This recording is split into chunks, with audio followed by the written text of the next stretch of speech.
26. rete dersi fıkh müyesserden nahmeduhu ve nusalli ala rasulihil kerim. 25. retede men burada ýalňyş aýtdym.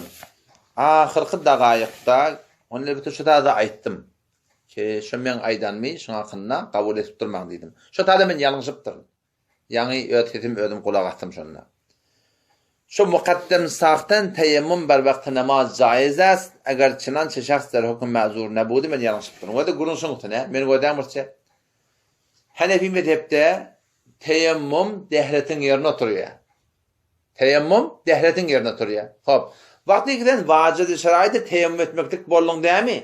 Eýne namazyny öňçeden de akyl pasarýan dämi? Wa namazyň wagty girmeden önce.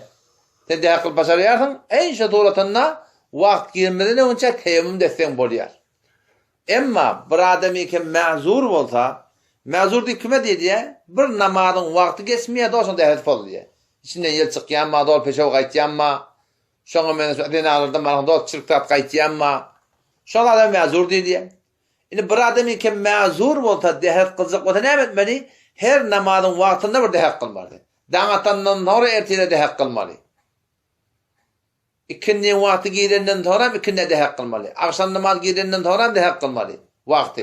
Ýatsa namaz girenden sonra dehret kılmaly. Mazur adam her wagt namazy bir dehret kılmaly.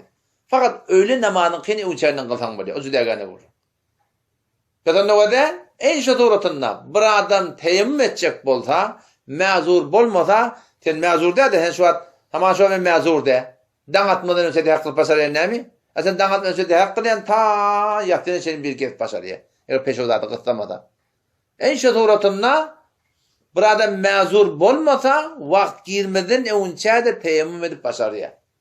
İkinci wagty girmeke teyemmüm et goýar uçağından. Näme diýip? Şo suwgajakka öýde suwda bolsa, wajib şerait bir teyemmüm. Emma bir adamy ki mazur bolsa, en şo mazur adam her wagt namaz girine de hak kılmalydyk diými? En şo suratynda mazur adam şo wagt girine sonra teyemmüm etmeli diýipdi. Şundur bilmät ýaladym. Hop, şonu aýtjak goýar. Muqaddem saqtan teyemmüm ber wagty namaz jaiz es. Teyemmümi Öňçek wagtyň namaz girmeden önce şol muqaddem öňçäni teyemmüm etsen bolýar diýe. Eger çynança şahslar hukm mazur nebud. Mazur bolmada. Mazur näme etmeli? Şo wagt namaz girenden sonra teyemmüm etmeli. Şundur bilmi?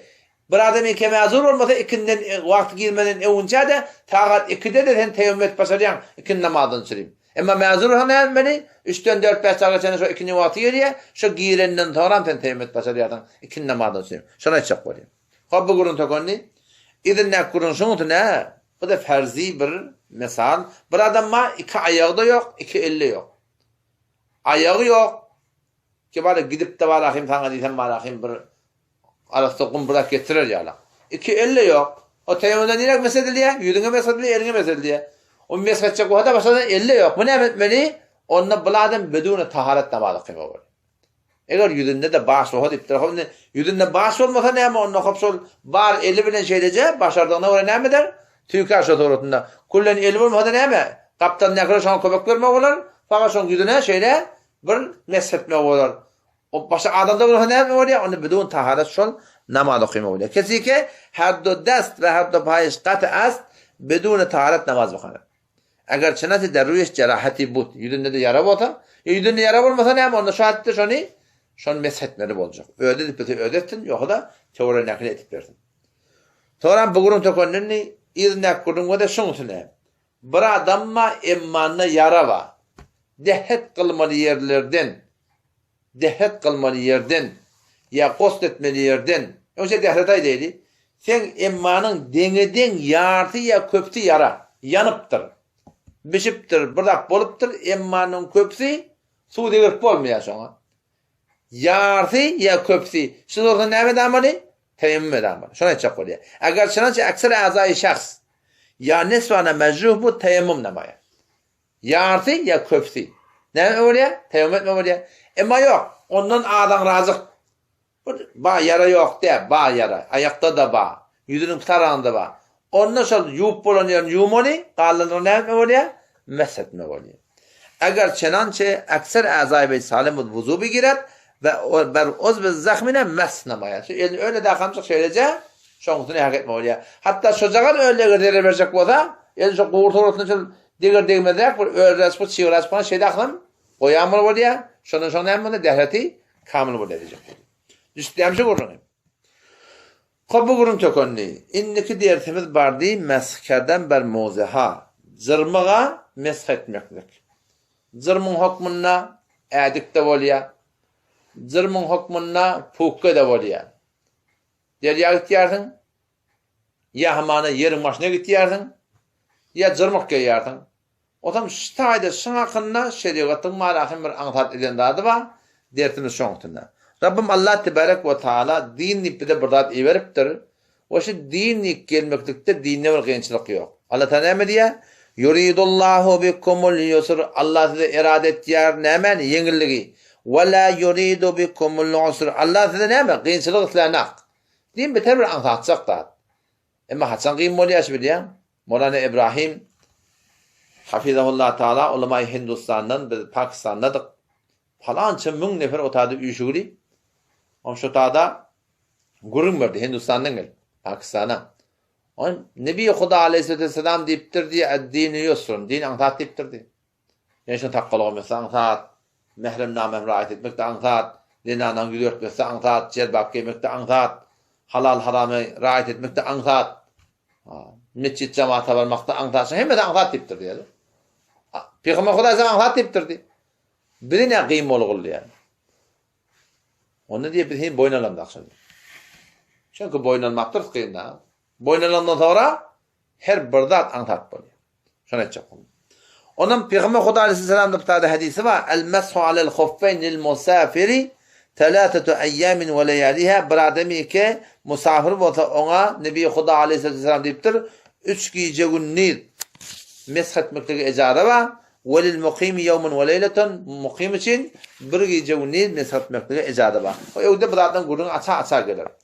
Şeriat-ı mukaddese İslam cehede asangiri ber merdom mesnemuden ber mozahara evvel şössene paha dervuzu icazet eder. Yani ayın yumaklığın yerine şeriat antat ediptir. Zırmıklardan bolsa ne etme oraya? Şu tadeten meshede amallik koyupturlar. Hop. Şimdi şartay cevaz mesh. Nerede icazet var? Mesh etmektir. Yani. Mesh edecek olan neme şurutu var, neme şeraiti var. Şontunu gurun aç. Onun ayetiyor ki gelecekteki 6 tane gurun başlarda şu 6'ın haydi bir tavılsa mesh etmekteki icazet var diye. Mesh ber mozaseyi şeber eğer çenanca şartay ati mevcut geldi. O vakit neme? Şol mozanı giyen adam, edik aratacı edik giyen adam, aratacı bukken giyen adam peyaklikte giymeli şunu. Ne mi diye ayettiği? Yani ayağın yok giymeli. Bir volya dehet kılyardın kamil. Ahırda da bana giyyardın da bundaki müşkül yok. Bu başka bir alacak volya. Taraf havlu gittu, deri açacak oldu. Pukka da giymeli. Yere gidecek oldu. Edik de giymeli. On beylekte barda var tavukçılık. Ayağın çıkıp yumoli, bırdat etmeli. Ya hamana bir de ne var musafirde gidecek oldu. Adam şimdi var bir de ne zırmığın var dehet kılıp gelecek oldu vakit alacak. Nemet diye. Fakat ayacığın yuvakanım zırmığını giyiyor. Zorabı bile zorabı fark etmiyor. Ayacığın yuvakanım edilmeyi giyiyor. Ayacığın yuvakanım pukkanı giyiyor. Sonram dehet kılakanım mesele amelli bakacak oluyor. Şimdi bilin mi? Dehet kılıp kamil giysen onunki müşkülü yok. Ola ki iş asan. Yok ondan merdem yol açıptırlar. Şunu öyle anlatıklı çim geliyor. Yol açıptırlar. Sen havluk başlık ottun. Deriye gitmeye otturdun.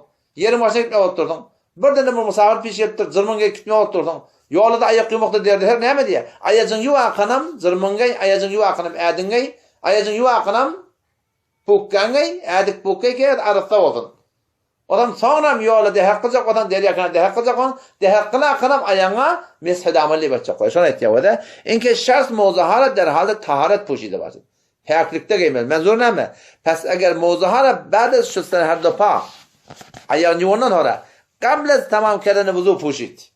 Dehatin tamam eden dadı yok. Aslında dehat kılan dadı yok. Önce ikayan yok hangiydi. Meskerden barana cevazları der sureti ki vuzu-i khişra kablez di vuzu'dan tekmil kerde bu. Hani bir başka gurun ayette o da. Ayağın yok hanın giydin. Ne saat geçti? 3 saat sonra dehat kılacak oturdun. 3 saat sonra dehat kılacak ol. 5 saat sonra dehat kılacak ol.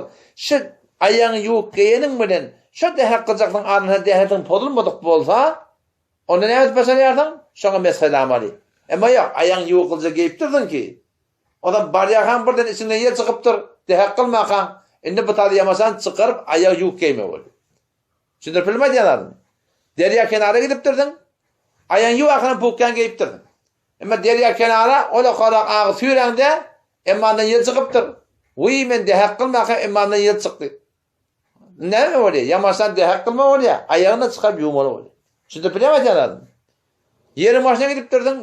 Yürü ne mi? Dehak kıl otadakini nokuyor. Ona derdi tablet ayağın yuğakan adı geyiptir. Arasacı adı geyip. Om yolla baryakan om ne etti? Bir de burnuna naptır. Dehlet olup da. İnne ben ayağımı yuğulacak eydim kim deyip tem mesaj basarmayan diye. Belki de dehletin podulmaka tem dehletin podulmaka tem dehak kılmalı om şonu mesaj basar diye bakacak. Şimdi bilmem mi? Haber inşallah. Hamur göreyim. Vakt oldu mu? Hamur vakti oldu. İnşallah kalan gururları tasma ettirelim. Vesselamu aleyküm ve rahmetullah. O da elhamdülillah Müslümanların kavçundur da eğer zırmığı dehat kılıp çıkkaysan içinden yel çıktın, burnun kanatın, mukim olsan 24 saate çelliyim, sen nemet başarıyordun, sonra meslet başarıyordun. Ama dehat kılman ayın yukkayım olsan, onu nemet, sen sonra mesletmekle icadamı diyor, bayet kine mi böyle, yamasan dehat kılıp, ondan ayağı çıkarıp, ayağı yuup, yamaçlardan girme böyle. Düşündürüp bildin mi? Şu doğru. O da bir soruyorsun ne? Çark bağda, çopallan ayağına çark bağ. Kadın çopallan ayağına çark bağda, indik çopallana çark yerlerini bilemek. Eşek inni motora dönni, Honda dönni şey değil mi? O da kullun öwed bolagly. Kadın at arabada innem bolagly, o da maşina dönüyor. O zaman şu çarga mesletmek doğru değil. Meshetcek bolsan, bir zadi geymelikinin topunu dolap kamil tutsun, o öyle şey duruyan olsun. Şöyle koyanda ayağında takıp tutturmalı, öyle yanı duruyan da at bolmalı. Onki etenet sargı var da yani kimine kayıştan ettirle. Zırmığın, yani sargın. Etene kayışan. O den topun mataranak. Ondan berde de kine mi öyle külen bir dolog var otada. Onsa taydın ona meshetmeklik doğru bolmuyor. Meğer bir surati ki var akim, yakin kayışı, zırmığın var, sargın kayışı, ola kamu topu batırı yanmasa, o cüdegane vurun yani.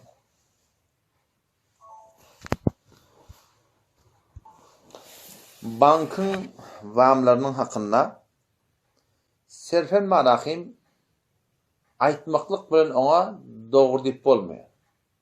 Şu tada Allah Teala tevfik berip doğru takassusta 2 yıl bankdari okuduk şu tada. O zaman ola zor suratlarını ütüyetip de oldu, dar edip de oldu. O şu tada bir bank saravanın müdirine, reisine Muhti Zekeriya Ustadımız şoňa şu tada yani bir taraftan malahim hatta haber de berli aga telegrafı berýän wamyny zadyny İslam etjek bolsaň bir size teýär rahkar kokomakda o çam kıyın zat där. Anhatçykdadyr. Ve gynasakda ola biziň aýtýamy etmeýärler. O zaman şu taýdan bankdan alýan wamdan falan molla diýip ona jogap berip bolmaýar. Belki her wamyň jüdägäni öz garardady kamyl getirmeli orta. Şu garardady ahymlar onu goýmaly bolýar. Şu karardadın ödüne ora barahim näme fetva verme bolu. Amma alaqana malahim ha o mal veripdir, o da mal atdyr sen çekmese bolýarmy? Bu da hatta bilen malahim bankın hiç bir zadyna fetva verip bolmaýar. Şoň ortaň malahim şol berýän malyna ortaň malahim 10 nefere her gany jüdägän şerat goýupdyr. Warda şu tada Muhti Zekeriya sahab onun ýa reise Banki Saravan ona deyiptir da siz bize hemkari etmeýäňiz diýip etdir da. Musa men ona diýdim siz bizi ağlaýaňyz diýdim diýdi. Biziň ýagda bir şerait etýärler, islami şerait. O molya falany täýid etdi. Goştuň darliftaty bankyň mamlatyny täýid etdi. Sonra biziň ýerimizden şodur hem ütütkö berýärler. Siz bizi hemkari etmeýäňiz diýip etýäňiz, biz hemkari etmän täýär ki. Ýöne siz bizi ağlaýaňyz diýdi da. Ağlaýaňyz diýip etdim diýe. O şu taýdan maňa bu suratında bankın vamlarını fetva verip bolmaýar. Her vami köçülerden alacak bolýar. Awala umumi suratında şoň dirkerdi ba, şoň öbür jaý müşkil. Bedun dirket berjek de bolup birazça gurmasyny gurunma, her gaýsyn jüdägäne şony garadadan orta getirme bolýar. Ýoksa maňa fetva verip bolmaýar. Allah tebaraka ve teala tevfik versin. Vesselamu aleyküm ve rahmetullah.